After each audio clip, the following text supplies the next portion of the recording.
Bonjour à tous. Donc moi c'est Thomas Yon, je suis chercheur en postdoctorat au laboratoire de recherche des biotoxines marines à l'Institut Louis Malardé. Et je vais vous présenter les avancées du projet Transient CTX pour biotransformation enzymatique des ciguatoxines algales en conditions in vitro. C'est un projet qui est en collaboration avec la direction de l'agriculture et avec l'Institut de recherche pour le développement. Donc on reste dans la thématique coraux, poissons, ciguatera. Donc pour rappel, la ciguatera prend son origine dans une microalgue, ici Gamberdiscus polynesensis, qui va produire des toxines. Cette microalgue va être consommée par des poissons et fruits de mer, poissons herbivores, et potentiellement également par des poissons carnivores qui vont manger du coup les poissons herbivores et fruits de mer. Ce que je voulais vous montrer ici, c'est que Gamberdiscus polynesensis produit des ciguatoxines. Je vous ai montré deux exemples ici, qui sont la CTX4B et la CTX3C. On considère qu'il y a un peu plus de 12 analogues qui sont produits par cette microalgue. Et quand on va rechercher ces toxines dans le poisson, on va les retrouver sous une forme parfois transformée, métabolisée. En fait, il y a des groupements hydroxyles qui sont rajoutés sur les molécules. Donc elles sont plus polaires, parfois plus toxiques. Ce qui fait qu'au final, alors pourquoi le poisson transforme ces toxines? En fait, c'est une réaction qu'à n'importe quel organisme vivant. Nous faisons la même chose. On essaye de s'en débarrasser. Pour s'en débarrasser, on fait appel à notre foie. Et notre foie, il a des réactions enzymatiques qu'on appelle de phase 1 et de phase 2. Ce qu'on observe sur les ciguatoxines, c'est une réaction enzymatique de phase 1. On va rajouter des groupements OH sur la molécule pour la rendre un peu plus polaire et plus réactive. Et la phase 2, c'est celle qui va vraiment permettre l'élimination du produit. On va rajouter d'autres groupements encore plus polaires, ça va la rendre soluble dans l'eau, et donc on va pouvoir l'éliminer dans les urines. Ce qui fait qu'aujourd'hui, on a répertorié plus d'une vingtaine d'analogues de ciguatoxines dans l'océan Pacifique. J'en ai représenté une partie ici qui sont plutôt en vert. Ça veut dire que c'est les ciguatoxines qu'on va retrouver en majorité dans les algues. Et une partie qui va être plutôt transformée, ici en rouge, qui sont plutôt les ciguatoxines que l'on va retrouver en majorité dans le poisson, même s'il y en a certaines qu'on peut retrouver dans les deux. Et donc, pour obtenir toutes ces informations sur les structures, ce qui a été fait auparavant, c'était des grosses purifications. On part d'un nombre énorme de cellules de Gamberdiscus, avec des grosses étapes de purification pour arriver à quelques microgrammes d'un standard de CTX4B. Ou alors on part de nombres énormes de murènes, avec un grand nombre de kilogrammes de viscères pour obtenir 350 microgrammes de CTX1B. Donc c'est des efforts qui ont été énormes. Et ce qu'on se pose dans le projet Transient, la question qu'on se pose, c'est est-ce qu'on ne peut pas utiliser les connaissances qu'on a maintenant sur Gamberdiscus et la capacité de production de Gamberdiscus grâce à Ciguaprod pour réaliser des réactions in vitro et obtenir les ciguatoxines que l'on aurait dû purifier de poissons si on veut en avoir plus. Donc, on a sélectionné 3 poissons, donc un maito, donc chirurgien strié, un tarao, un lâche rayon de miel et un roy pour mérou céleste. C'est 2 poissons carnivores, un poisson herbivore. Le but, c'était de voir les différences qu'on pouvait avoir. Et donc, on va utiliser le foie de ces poissons-là pour voir si on peut faire des transformations in vitro. Alors, comment on a fait? On est parti sur le terrain, on a pêché des poissons, on les a disséqués sur place, et ensuite, on a directement mis le foie dans de la carboglace pour stopper toutes les réactions. Ça, c'est la première étape. Deuxième étape, on passe au laboratoire. On a notre foie, on va le broyer, toujours en le gardant le plus possible sur glace pour éviter la dégradation. Et on va réaliser une première centrifugation. À l'issue de cette centrifugation, on obtient ceci, des lipides, la fraction qu'on va appeler la fraction S9 et 1 kg. Dans la fraction S9, il y a des cytosols et des microsomes. Donc là-dedans, il y a les enzymes de phase 1 et de phase 2. Nous, on veut que les enzymes de phase 1. Donc l'étape suivante, on a refait une centrifugation, une ultra-centrifugation. Et cette fois-ci, on ne garde pas le surnageant, mais le culot qui contient les microsomes. Et là-dedans, il y a les enzymes de phase 1, dont les cytochromes P450, qui sont ceux supposés responsables des transformations que l'on voit sur les ciguatoxines. Donc super, on a les enzymes de poisson. La deuxième étape, c'est de tester, de savoir si ces enzymes-là, au final, elles sont réactives. Est-ce qu'on a réussi tout notre processus? Donc on a mis en place un test avec des substrats fluorescents, comme la 7-étoxyrésorufine. Et donc une réaction enzymatique, il faut un milieu, de l'essence dans le moteur, le cofacteur, le NADPH, un substrat du coup qui va être transformé en produit, et bien sûr l'enzyme. On va incuber la plaque à 37 degrés et on va pouvoir lire la cinétique. La première chose que l'on a faite, c'est regarder ce que l'on obtient avec les poissons. Donc on voit ici des courbes de cinétique avec une fluorescence qui augmente en fonction du temps. Ça, c'est la transformation qu'on observe, et donc ça veut dire que la réaction marche. Donc on a des enzymes, et en plus elles sont fonctionnelles. Super. On a vérifié ça avec un autre substrat, ça marche de la même manière. Donc la vraie question qu'on se pose, est-ce qu'on peut transformer les ciguatoxines? Ce qu'on a testé, c'est qu'on a pris la CTX3C et la CTX4A, qui sont les deux molécules que je vous ai présentées tout à l'heure. Et là, je vous fais le résumé de toutes les expériences qu'on a fait pour le moment. On a testé les fractions S9 ou les fractions microsomes. On a testé le Tarao, le ROY et le Maito. On a testé une réaction pendant 2 heures ou 4 heures. Et on a également testé les températures de 23, plutôt physiologiques du poisson, ou 37, plutôt physiologiques de l'homme. On fait la réaction sur glace au départ, et pour la lancer, on l'enlève de la glace et on l'incube à la température voulue.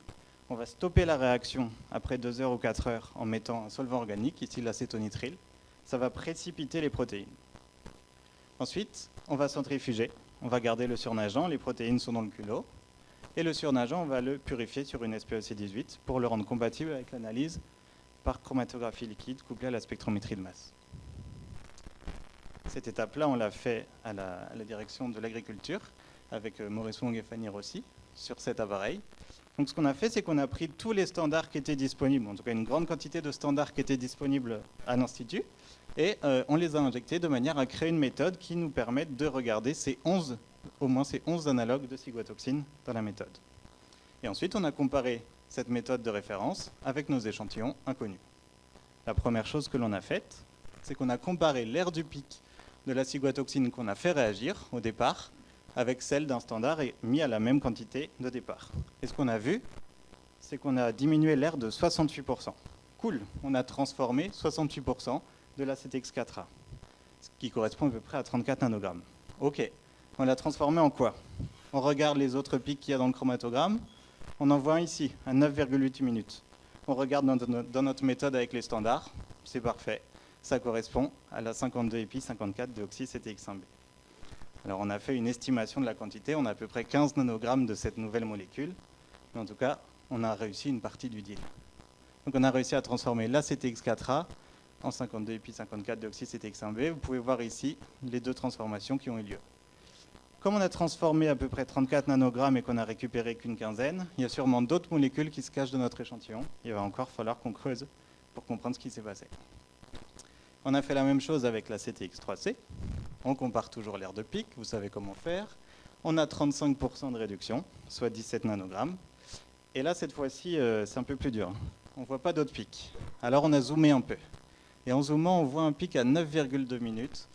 Et là, par chance, ça correspond également au standard de 2,3 dihydroxy CTX3C dans notre méthode. Alors là, je ne vous fais pas l'affront d'estimer une quantité, c'est impossible. En tout cas, il y en a un petit peu. Donc notre conclusion, c'est qu'on a réussi à transformer de la CTX3C en 2,3 dihydroxy CTX3C. Là encore, on a une transformation supérieure au produit qu'on observe.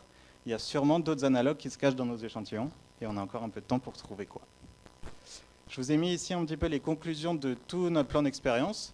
L'important, c'est juste de regarder qu'entre les fractions microsomes et S9, on voit bien que les fractions microsomes transforment plus, que ce soit la CTX3C, soit la CTX4A. Par contre, les espèces sont intéressantes les trois. Le ROY va moins transformer la 3C que le Maito et le Tarao. Par contre, mieux la 4A. Donc, c'est encore des choses qu'il va falloir creuser pour comprendre. On voit qu'après 4 heures de réaction, on a une meilleure transformation. Et on voit également qu'à 37 degrés, ça transforme mieux qu'à 23. Donc, c'est les conclusions que j'ai représentées ici. Les perspectives pour la suite de ce projet, c'est optimiser le temps de réaction, optimiser la température de réaction. Et également, on peut tenter de transformer une plus grande quantité de standards, même si ça coûte cher. On peut également faire plusieurs cycles de réaction enzymatique, c'est-à-dire repartir dans la réaction avec les produits d'une réaction précédente. Et on va également tester, sûrement avec d'autres standards, pour voir si on obtient des analogues différents. Voilà, je vous remercie pour votre attention. Si vous avez des questions.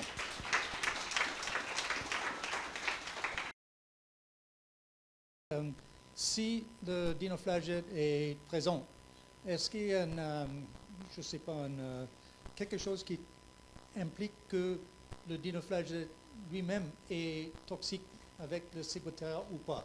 Alors, oui, il ne suffit pas juste de trouver du Gamberdiscus pour dire qu'il y a de la toxicité. Là, on a montré que l'espèce Gamberdiscus polynesiensis produit des ciguatoxines. On sait qu'il y a différents profils au sein de l'espèce, on sait qu'il y a différentes toxicités au sein de l'espèce, et il y a d'autres espèces qui n'en produisent a priori pas. Donc c'est pas... je peux. Donc, si éventuellement on trouve un test qui avait auparavant par le programme stick test de ELISA, est-ce qu'il y a de toxicité par le ciguatoxine lui-même ou est-ce que c'est de toxine à partir de transformation dans le poisson, spécifiquement dans le foie, ou les deux? Alors, sur l'humain, je crois qu'on n'a pas de données. Après, sur la souris, ça fait débat dans la communauté scientifique, il y a des publications qui montrent que les ciguatoxines oxydées, notamment la CTX1B, est plus toxique que la CTX4B qui est son origine. Mais voilà, c'est encore des données qui ont été faites il y a très longtemps. Ça mériterait d'être validé. Merci beaucoup, c'était super clair, même avec des noms aussi compliqués d'enzymes. C'est une question que je me pose, mais je peux avoir tort, mais il me semble que au sein d'une même espèce, donc là tu as essayé 3 espèces, mais au sein d'une même espèce, tu as pas mal de cytochromes P450, tu as pas mal d'isoformes différentes qui sont relativement assez spécifiques de leurs interactions. Est-ce que ça vaudrait pas le coup, je ne sais pas si ça existe, mais des enzymes purifiées, mettons de l'homme ou juste P450 spécifiques pour avoir ton rendement qui équivaut vraiment juste à ton rendement total et pas tes fractions de différentes... je ne sais pas si je suis clair dans ma question. Si, on peut tester. On en a acheté, en fait, tous les débuts ont été développés avec des enzymes humaines avant d'avoir celles de poisson, des enzymes recombinantes humaines. Donc on pourrait tester aussi. C'est juste que dans une démarche si on voulait le faire de manière pérenne en limitant les coûts, acheter des enzymes humaines, ça coûte plus cher que d'aller sur le terrain récupérer le poisson. Mais c'est vrai qu'on pourrait tester. Est-ce que ça ferait les mêmes formes? C'est intéressant à voir. Ouais. Je te félicite pour ta présentation. Vous avez éventuellement comme perspective, pourquoi le choix, je comprends le Meito, le Roy aussi, le Tro, comme il n'y a pas des gros poissons en Tro, ils ont une taille limite, donc c'est peut-être pas le meilleur des carnivores, mais vous n'avez pas fait avec la murène? Alors, c'est une très très bonne idée. C'est juste que quand on est parti à la pêche, c'était plus simple d'avoir les Maito, les Trao et les Roy.